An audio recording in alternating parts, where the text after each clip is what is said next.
Hey, what's going on guys? It's your boy Tinkfro, and today I'll be showcasing 5 shrines slash temples that I've made, so let's get right into it. Alrighty, so we got this very first one that I made, the smallest of all of them, and as you can see, it largely consists of just concentric circles that progressively keep getting bigger.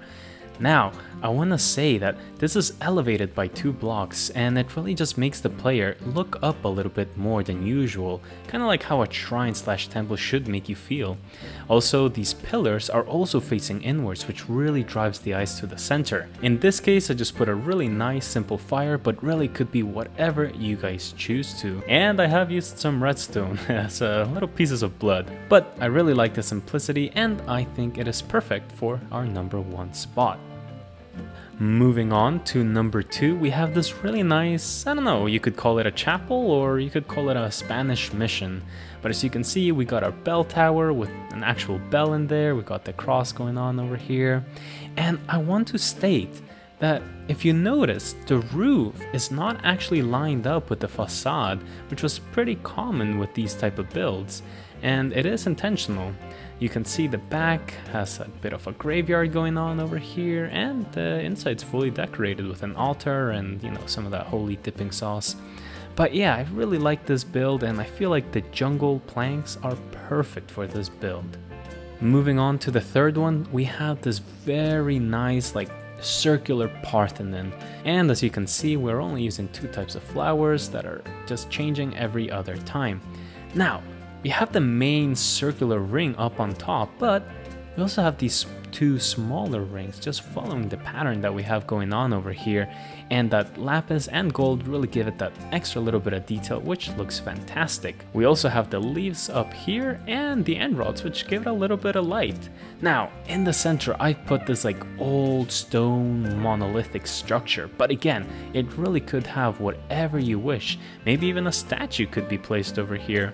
As for the path, I've used this really nice smooth stone. In my opinion, smooth stone is one of the richest paths you can have in the game. Moving right along to the very next one, we have this really nice Shinto temple.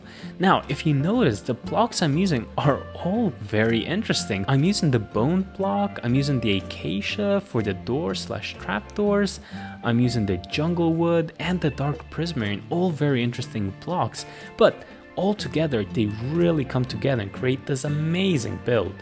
Again, it does have an interior, which is just very nice, very simple. You could just put in whatever you want in here, really, but I just thought I'd go with this because, I don't know, I feel like the moody lighting really adds the effect to it. Finally, we also have these very nice lanterns, which are just some sea lanterns surrounded by some jungle wood trapdoors, and they get closer to the center of the build as we progress upwards. And again, I really love how the build comes together. It draws the eyes upwards just like any good temple should.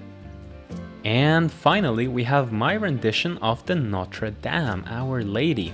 So as you can see, we got that really nice rose window. We have these domes that are going into the doors, and you know what? The level of detail for such a big build is quite challenging, but I think in the end it actually turned out quite nicely. Again, we do have an interior. We have some of the holy dipping sauce, some fire out there, and I just decided to put in this really nice, really simple piano over here. But again, we have rows upon rows of pews, and again, since this is such a huge build, I decided to elevate the actual altar over here twice to give you the final result, and I think it actually looks really nice. That spruce with the red carpet looks really, really nice.